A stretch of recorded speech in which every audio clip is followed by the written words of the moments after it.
We're driving the 2023 Volvo XC90 T8 Recharge. It's a plug-in electric hybrid.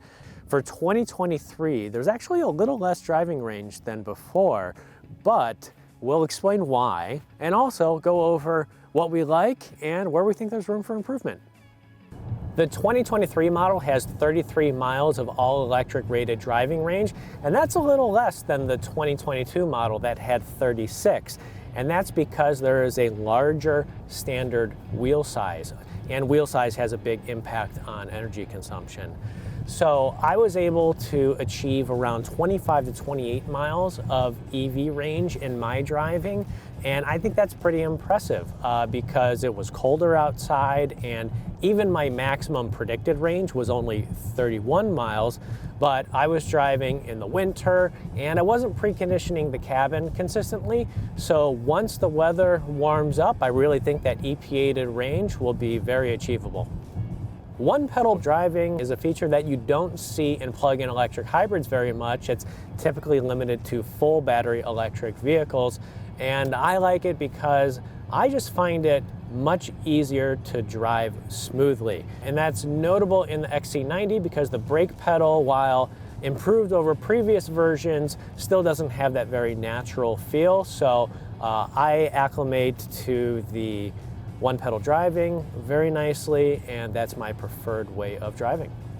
The XC90 received a lot more power when it was updated in 2022. Now you're at a combined 455 system horsepower with the more powerful electric motor in the back that pairs with a turbocharged 4-cylinder up front. And it's a difference you can feel. 0 to 60 in 5 seconds flat, and that compares with the B6 trim level that does 0 to 60 in 6.4 seconds. And what I really like is, yes, more power, it's fast, it moves quite quickly for a 5,000 plus pound SUV, but also when you're in EV mode, you can use a lot of accelerator pedal and not get out of EV mode.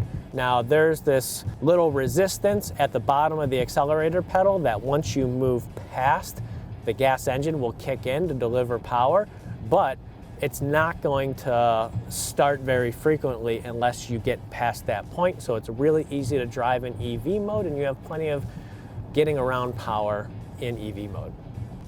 Like a full battery electric vehicle, the XC90 can precondition the cabin while it's plugged in, and that'll preserve range once you get on the road. So when it's hot or cold outside, you can heat up the cabin to save battery energy because you're using the onboard charger instead of the battery.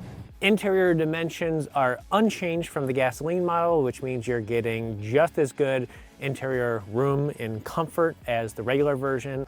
And as far as interior quality, it's just as good as it was in 2016, which was good then and it's good now. For an $85,000 luxury SUV, the multimedia and control system is one area where I do think the XC90 needs improvement. The screen just isn't that big anymore in the days of massive hyper screens. And then also there's no wireless CarPlay, there's no wireless Android Auto, and there's no wireless charging. And the Google built-in system, I'm just not seeing the advantages versus using Apple CarPlay that comes with it. The multimedia control system and touchscreen is one area where the XC90 is falling behind. I would have liked a little more powerful onboard charger to replenish range more quickly. The XC90 can replenish its battery from 0 to 100% in 5 hours when it's maxed on a level 2 charger, but that's just not as powerful as something like a Toyota RAV4 Prime plug-in hybrid that has a similarly sized battery but can replenish its range in 2.5 hours. And that was most evident when, I'd be out driving around and I would use all of the range, and then I'd be back home or at an establishment's charger, and I was only adding about 6 miles of range per hour, and I just wanted a little bit faster recharging speeds. The upside to the lower power charger is that if you have a 240 volt outlet in your garage or nearby, it means you probably won't have to make many modifications to use that versus a more powerful charger where you might have to have a dedicated circuit. $85,000 is a lot of money, and the feds aren't going to help you anymore because this car is no longer eligible for the $7,500 tax credit, and it's $10,000 more expensive than a similarly equipped B6 trim level.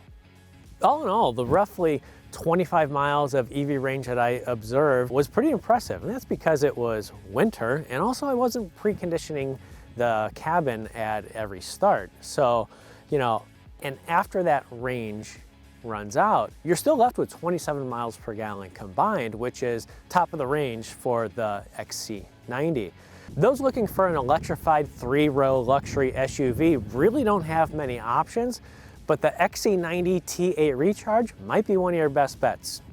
To learn more, visit Cars.com.